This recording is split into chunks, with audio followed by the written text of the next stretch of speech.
خودی کا سر نہاد لا الہ الا اللہ۔ یہ بات کہی جاتی ہے کہ دنیا میں کوئی خدا بن کر نہ رہے اور نہ کوئی کسی کو خدا مانے۔ خدا بننا یہی ہے کہ حکم دے اور لوگ اس حکم کو مانتے چلے۔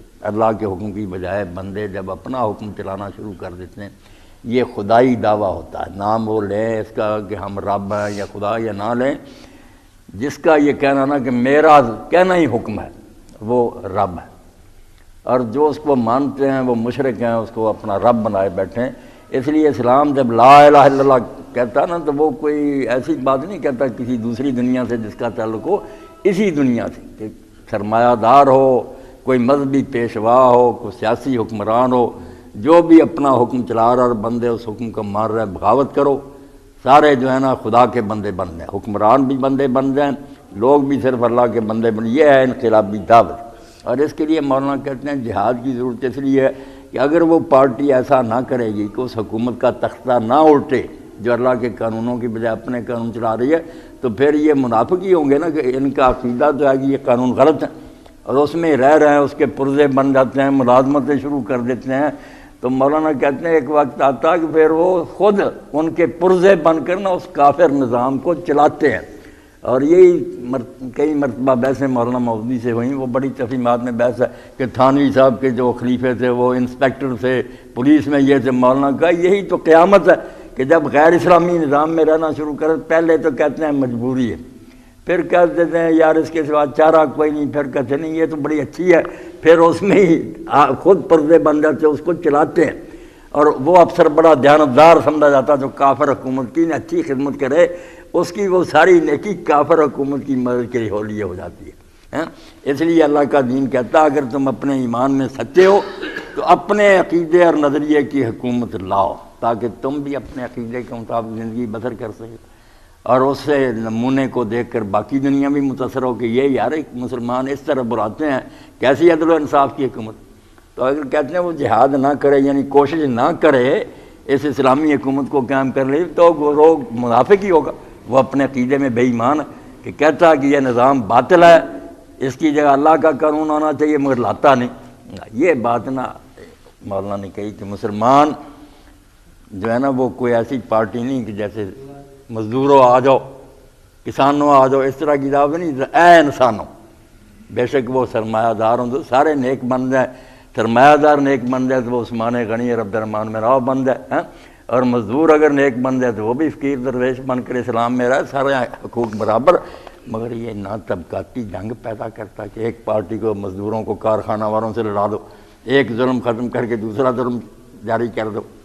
جی فرمائیں نا ریاض صاحب۔ اس کا مطلب ہے کہ صرف نماز ہو گئے، حج پر مطمئن ہو کے آدمی بیٹھ جائے، سمجھے کہ میں بہت نیکی کر رہا ہوں، اور حالات دنیا کے حالات، ملک کے حالات سے بغیر ہو گیا تو یہ اخبار پڑھنا بھی منع کر دے، تو سے یہ خود کو دھوکے میں رکھنے کی بات ہے۔ ہاں، فریب خوردہ ہی ہے وہ دھوکے میں جو سمجھتا کہ کوئی خبر نہ لوں کہ مسلمانوں پر کیا گزر رہی ہے، اخبار بھی نہ پڑھے، ریڈیو نہ سنیں، اور اس وقت کوئی فکر ہی نہ ہو کہ مسلمان بیچارے کے سال میں اسلام پر کیا گزر رہی، تو ایسا آدمی جو ہے وہ کون سا مسلمان؟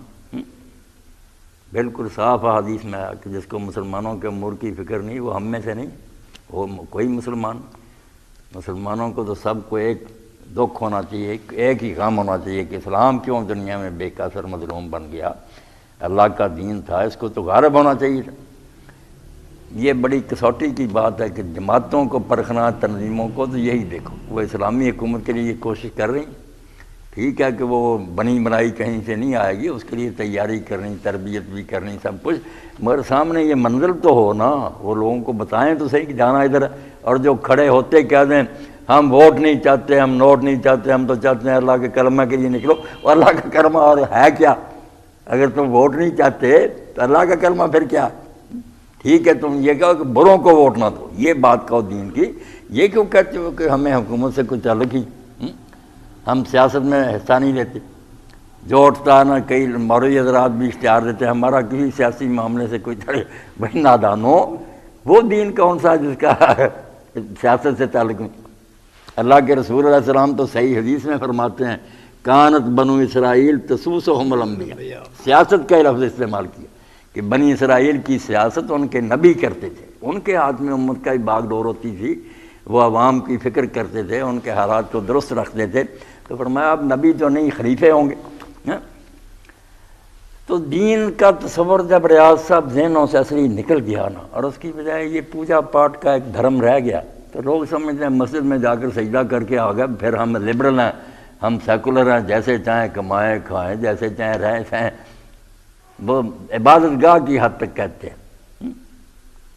یہ چرچ اور اسٹیٹ جو رکھی ہے نا مشرکانہ تقسیم، کہ عبادت گاہ کے لیے الگ جگہ ہے، حکومت کرنے کے لیے باقی زمین ساری پڑی ہے. وعلیکم السلام ورحمۃ اللہ.